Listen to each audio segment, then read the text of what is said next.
نحمدہ ونصلی علی رسولہ الکریم اما بعد۔ نبی صلی اللہ علیہ وسلم کی حدیث ہے کہ آخری زمانے میں لوگ قبروں کے ساتھ اس طرح سے تشدد برتیں گے اور اس طرح کے عقیدے رکھیں گے کہ جسے نہ تو اللہ راضی ہے اور نہ اس کے رسول۔ مرنے کے بعد بعض جگہوں میں یہ دیکھنے کو ملتا ہے کہ قبر کے اوپر درخت لگایا جاتا ہے یا بہت ساری جگہوں میں پھول وغیرہ بچھائے جاتے ہیں۔ عقیدہ یہ رکھا جاتا ہے کہ اس سے میت کے عذاب میں تخفیف ہوگا۔ جب ان سے کہا جاتا ہے کہ بھائی آپ یہ کام کیوں کرتے ہیں، کیوں آپ یہ پھول وغیرہ لگاتے ہیں اور کیوں آپ درخت لگاتے ہیں، چاہے درخت کھجور کا ہو یا کسی اور کا درخت ہو، تو جواب دیتے ہیں کہ اللہ کے نبی صلی اللہ علیہ وسلم نے ایسا کیا ہے۔ دلیل میں پیش کرتے ہیں بخاری اور مسلم کی وہ حدیث جو عبداللہ ابن عباس رضی اللہ تعالی عنہما سے مروی ہے کہ مر النبی صلی اللہ علیہ وسلم بحایۃ من حیطان المدینہ او مکہ، کہ اللہ کے نبی صلی اللہ علیہ وسلم ایک مرتبہ مدینہ یا مکے کے ایک باغ میں تشریف لے گئے۔ فسمع صوت انسانین، تو آپ صلی اللہ علیہ وسلم نے دو شخصوں کی آواز سنی، یعذبان فی قبورہما، کہ وہ اپنی قبروں میں عذاب دیے جا رہے تھے۔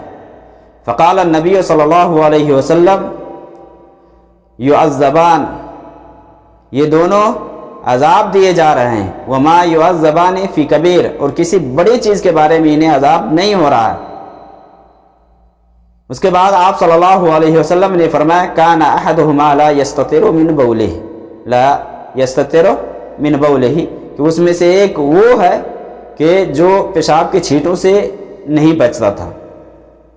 وکان الاخر یمشی بالنمیمہ، اور دوسرا آدمی چغل خوری کرتا تھا۔ اس کے بعد آپ صلی اللہ علیہ وسلم نے کھجور کی ایک ٹہنی منگوائی آپ نے، ثم دعا بجریدہ، اس کے بعد آپ صلی اللہ علیہ وسلم ایک ڈالی منگوائے اور آپ صلی اللہ علیہ وسلم نے اس کو دو حصوں میں تقسیم کیا۔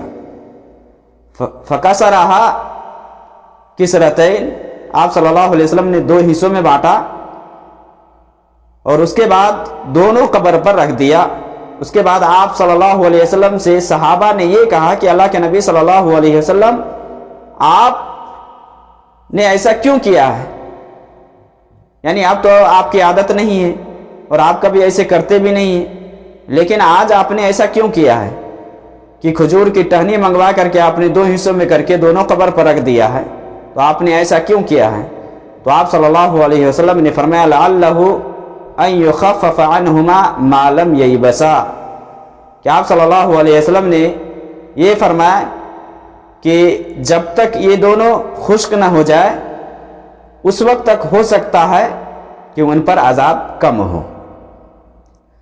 یہ آپ صلی اللہ علیہ وسلم کی حدیث ہے، اور اسی حدیث کو بنیاد بنا کر کے کچھ لوگ قبر پر درخت لگاتے ہیں تاکہ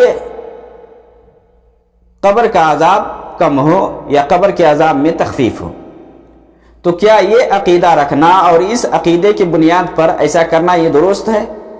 تو بالکل نہیں، کیونکہ اس حدیث کے اندر آپ صلی اللہ علیہ وسلم نے یہ فرمایا کہ ان دونوں کو عذاب ہو رہا تھا، یعنی دونوں کو عذاب ہو رہا ہے، تو آپ صلی اللہ علیہ وسلم نے فرمایا کہ ان دونوں کو عذاب ہو رہا ہے اور اس پر میں نے اس لیے کیا ہے کہ جب تک یہ خشک نہ ہو جائے، سوکھ نہ جائے، تب تک ہو سکتا ہے کہ اس کے عذاب کے اندر تخفیف ہو۔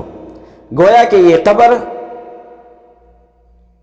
دو مسلمان کے تھے، یعنی یہ مسلمان تھے، اور آپ صلی اللہ علیہ وسلم کو اللہ رب العالمین نے مطلع کر دیا، بتلا دیا، اور یہ آپ صلی اللہ علیہ وسلم کے لیے ایک معجزہ تھا کہ آپ صلی اللہ علیہ وسلم کو اللہ رب العالمین بعض غیبی چیزوں سے آگاہ کر دیتے تھے۔ اللہ کے نبی صلی اللہ علیہ وسلم کو بتلا دیا گیا کہ ان دونوں قبروں والوں کو عذاب ہو رہا ہے، تو آپ صلی اللہ علیہ وسلم نے اس کے عذاب کے اندر کمی لانے کے لیے ایسا کیا.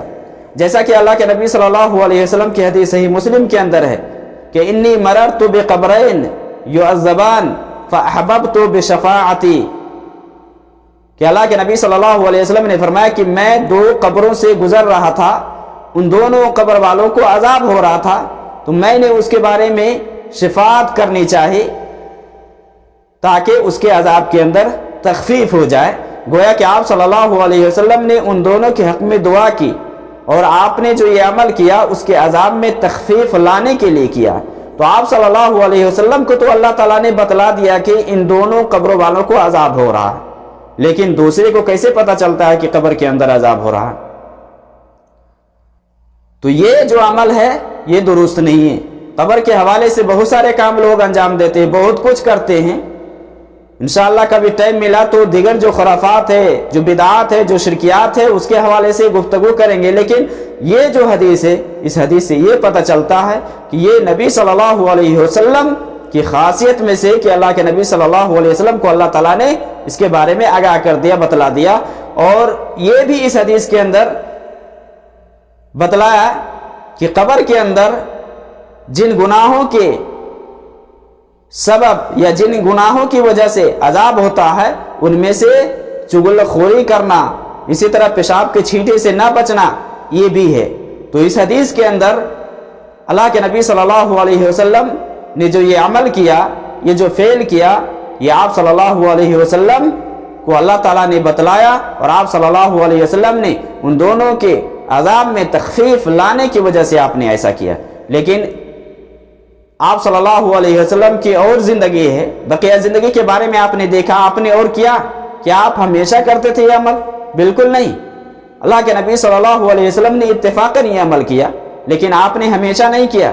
دیگر اور قبر والوں کے ساتھ آپ نے ایسا نہیں کیا. اسی طرح سے اللہ کے نبی صلی اللہ علیہ وسلم کے صحابہ جو آپ صلی اللہ علیہ وسلم سے اتنی محبت کرتے تھے، اتنی محبت کرتے تھے، کیا صحابہ نے کبھی ایسا عمل کیا کہ اللہ کے نبی صلی اللہ علیہ وسلم یہ کرتے تھے تو ہم بھی کریں؟ یا آپ صلی اللہ علیہ وسلم نے ایسا کیا کبھی تو ہم بھی اس عمل کو کریں؟ کبھی نہیں کیا صحابہ نے. جب صحابہ نے نہیں کیا اور نہ تو نبی صلی اللہ علیہ وسلم سے اس کے علاوہ اور کہیں ثابت ہے، تو یہ عقیدہ رکھنا کہ قبر والوں کو جو عذاب ہو رہا ہے ان کے عذاب میں تخفیف لانے کے لیے یہ عمل کیا جائے، تو یہ درست بات نہیں ہے. یہ درست بات نہیں ہے. تو اس حدیث سے یہ پتہ چلتا ہے کہ یہ غیبی بات تھی. اللہ رب العالمین نے نبی صلی اللہ علیہ وسلم کو باخبر کیا، اور اللہ کے نبی صلی اللہ علیہ وسلم نے اسی بنیاد پر ان دونوں قبر والوں کے ساتھ ایسا معاملہ کیا کہ دونوں قبروں پر آپ نے کھجور کی ہری ٹہنی لا کر کے آپ نے گاڑ دیا یا رکھ دیا، تاکہ جب تک سوکھے نہ یا جب تک خشک نہ ہو ان دونوں کے عذاب میں تخفیف آئے. اور ایک بات اس سے متعلق یہ بھی ہے کہ دیکھیں جو لوگ اس طرح کے عمل کرتے ہیں کہ قبر پر درخت لگائے یا چاہے پھول وغیرہ لگائے، اس طرح کے جو عقیدہ رکھتے ہیں، یہ غیروں کی نقالی ہے، یہ غیروں میں ہوتا ہے، اسلام میں نہیں ہے. کیونکہ آپ ہندوؤں میں دیکھ لیں یا دیگر اور جو قوم ہے ان کے یہاں دیکھ لیں، مرنے کے بعد جب وہ لوگ قبر بناتے ہیں تو اس پر درخت وغیرہ لگاتے ہیں، جیسے تلسی وغیرہ کے بارے میں آپ نے دیکھا ہوگا، تلسی وغیرہ کے درخت لگاتے ہیں. تو یہ غیروں کی نقالی، غیروں کی تشبیہ ہے، اور اسے آپ صلی اللہ علیہ وسلم نے منع فرمایا. ابو داؤد وغیرہ کے اندر اللہ کے نبی صلی اللہ علیہ وسلم کی حدیث ہے کہ من تشبہ بقوم فہو منہم، کہ جس نے کسی غیر قوم کی نقالی کی یا اس کا طریقہ اختیار کیا وہ اسی میں سے. تو یہ تو غیروں کا شیوا ہے، غیروں کا طریقہ. ہمارے اسلام میں نہیں ہے کہ مرنے کے بعد عذاب کے اندر تخفیف لانے کے لیے اس کے قبر کے اوپر، یعنی اس کی جو قبر ہے اس قبر پر درخت لگایا جائے یا پھول وغیرہ رکھے جائیں.